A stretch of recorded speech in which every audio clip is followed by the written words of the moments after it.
beloved Boss Mike Cervera. Nangunguna mga kababayan ko dito sa DPWH. Oo. Nako mga kababayan na mga lalaki ng pondo, eto nga napasama yung magtropa, magkumpare, magpartner. Alam nyo na, I gets ko or may nagbul... dito na tayo, yung magpartner, tabi-tabi muna sa mga masasaktan. Pasok! Aming himayin na ang... Eto na, mga kababayan ko, pakinggan yung maigi to. Hindi sa akin galing ito. Baka sabihin nyo, gawa-gawa ko na naman ito. Yung kanina, yung kwento ko, panaginip yun. Ulitin ko panaginip lang. Ano ba yung kanta na? Kung panaginip lang, ayaw ko nang magising. Oo, parang Republican. Diba? Ito na. Pakinggan ninyo, hindi sa akin galing yun Matapos naming himayin na ang umano'y wish list ng mga senador sa tinaguriang DP. Wish list, oo. Hiling na listahan. Yung mga humiling daw, yung mga humiling, na nasa listahan, Sino-sino? DPWH leaks. Nako. Project request naman ng mga kongresista ang nakalkal ng... Alaka, eto na. Project request. Nako, mga kababayan ko. Parang yung insertion, meron pang bonus. Itong request. aming team. Sino-sino ang nangunguna sa listahan? Alaka! Sa ikalawang bahagi ng exclusive agenda report ni Joash Malimban. Nako! Muling nakakuha ang Billionaire News Channel Nang? ng pangbahagi ng tinaguriang DPWH leaks. Mga dokumentong nagdedetalye sa mga umano'y proponents ng mga ilang proyekto noong binubuo ang DPWH budget proposal Nako! sa 2025 National Expenditure Program o NEP. Sino? Sa bahaging ito ng aming ulat, ilalabas namin ang ilan sa top proponents mula sa hanay ng mga kongresista. Nako! Sa tingin nyo, Benji Bernardo, sino kaya? Sa mga kongresista daw, baka kasama naman dyan si Sandro. Kasama ba si Sandro? Kasi anak ng presidente yon. Kung panahon ni Digong yan, kasama si Sara, kasama si Pulong, pati si Baste, sama-sama na.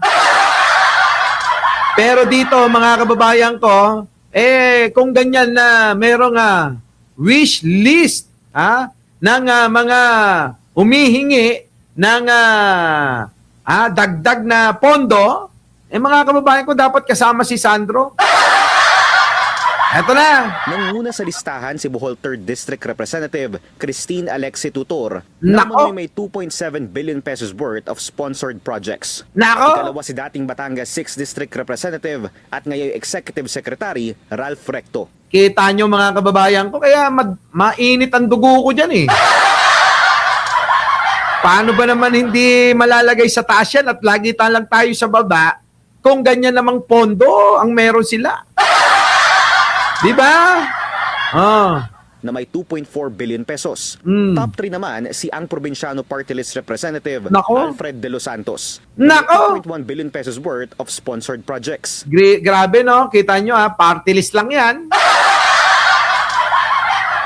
Tapos binibigyan ng request na pondo na 2 billion 160 million. Nako! Sunod sa listahan, si Negros Oriental 2nd District Representative Manuel Sagarbaria na may Nako! 2 billion pesos worth of sponsored projects. Grabe no, mga kababayan, chikiting! Daming pera. 1.6 billion pesos naman ang nakalista sa ilalim ng pangalan ni Palawan 2nd District Representative Jose Alvarez. Grabe no, 1 billion 688 million. Grabe billion to billion ang pinag-uusapan. 1.6 billion pesos din kay Leyte 1st District Representative at dating House Speaker Martin Romualdez. Nakaw! Sabi ko na nga ba, kasama na naman eh. Paano yan? Oo. Kala ko ba mayaman na mayaman to, ba't nagre-request pa? Tapos sabi, wala naman daw gaanong nakikitang proyekto, ha? Grabe mga party list, ginawang negosyo ang politiko eh. Nako! Net vlog eh. Ganun din naman si Martin, di ba? Tingog siya. Eto na. 1.5 billion pesos naman kay Noel Surigao del Sur 2nd District Representative Johnny Pimentel. Nako! 1.2 billion pesos worth of projects para kay Rizal 1st District Representative Michael Duavit. 1.1 billion pesos naman kay Nooy House Appropriations Chair at ako Bicol Party List Representative Zaldico. Kita nyo?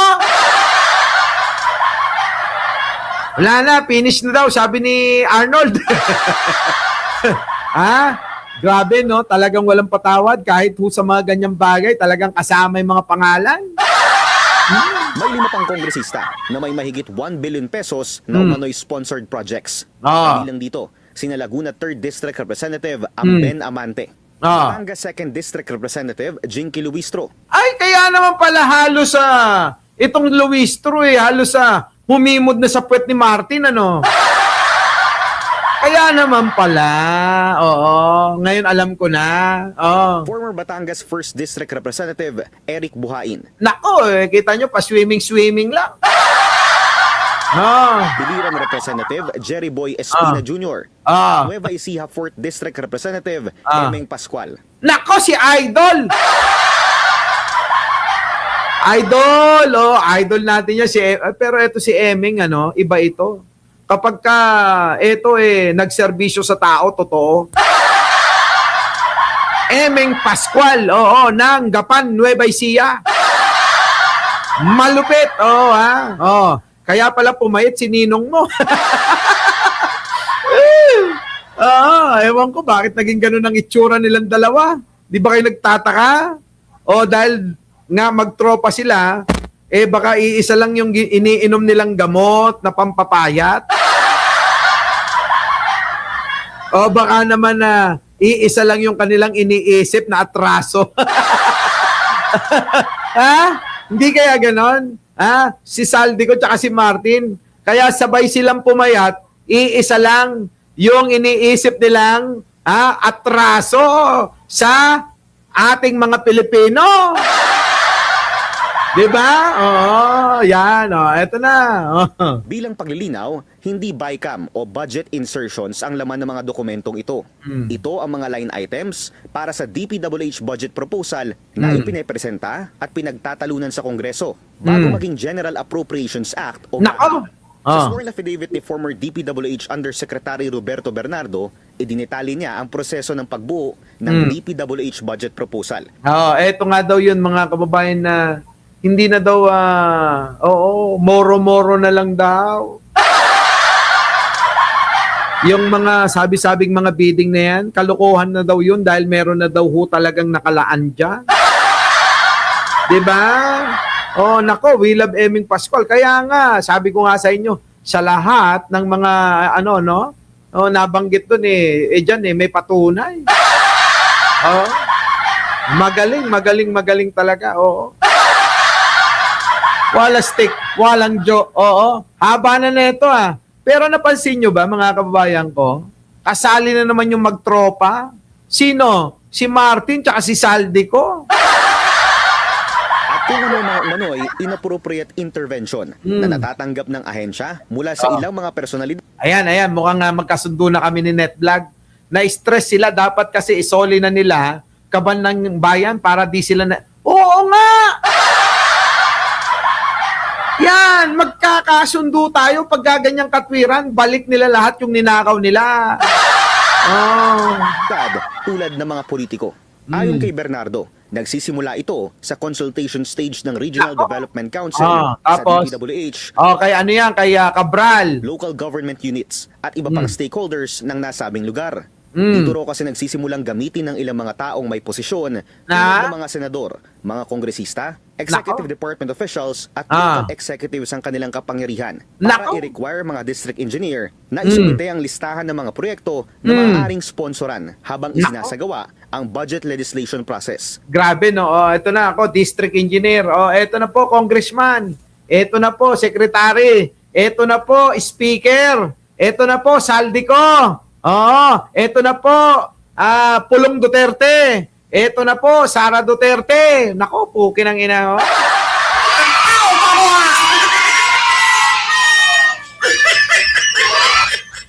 Alam nyo, siguro pagka tumatawag si district engineer, ano? Oo, no, nung panahon nila, kapag tumatawag, pag nakita ni Saldi ko, nako, tumatawag. Pera na naman.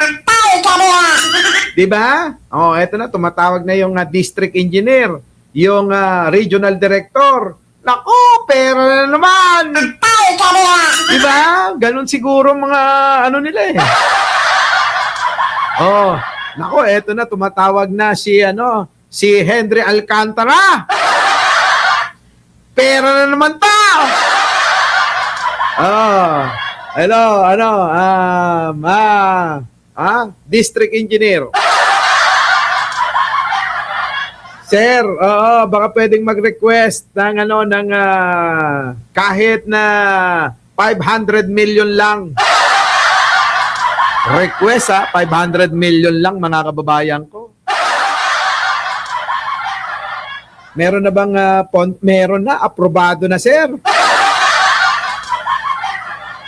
Oh, sige alam nyo na Oh, sa akin diyan yung yung 50%.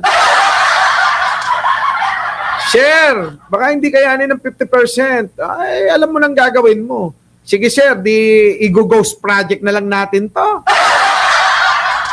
Para kumasya sir. Oh, bahala kayo, mahalaga yung para sa akin at para kay Martin, ariglado. Tama? O, gano'n, Basta yung para kay Martin at para kay sa akin, areglado na, bahala na kayo. Kahit na gawin nyong kamukha ni Digunyo. Anong kamukha ni Digunyo? Di gawin nyong mukhang multo. Grabe, no? Grabe! Antindi? Oo, gano'n ang usapan dyan. Ayop. Nakakainis. Oo, no? Samantalang tayo, lawit na ang dila natin dito sa Kaka-Live, lawit na rin yung kakasabi nating mag-like kayo. Abe, nandito tayo lumalaban ng parehas. Diba? Oo. Tatrabaho ka, habang nagtatrabaho ka, mag-like ka, doble-doble. Sila, ang ginagawa nila, doble-doble lang ang kausap nila. Nako, tumatawag na si Bernardo. Utik na yan, mga kababayan ko, gaganon-ganon na lang, pera na naman to. Yusek, na? Sir, lumabas na yung pondo, 2 bilyon. Magkano yung para sa akin, sa budget. Sir, approve lahat sa'yo. Sa'yo yung 2 bilyon. Saan natin pwedeng ilagay? Sir, kailangan sa Bulacan. Doon, sa malayong lugar. Sa malapit sa, sa kuweba, sa Angat. Kaya ba dyan yung 60% sa akin? Sir, kaya. Dating gawi lang yan. Gawan natin ng paraan. Picture lang naman ang gagawin natin para sa COA. Diba? Bigyan natin si COA, sir, ng kahit na lang. Galing nga. Hello. Ay, live ka pa rin? Live ako. Live ka pa rin? Oo nga. Saan kayo? Yay! Sige na. Okay. Wakas ko lang sila sa'yo. Naku, paalis na nga ako. Sige na. Pag nanood kayo ng live ko, may masasaktan sa inyo.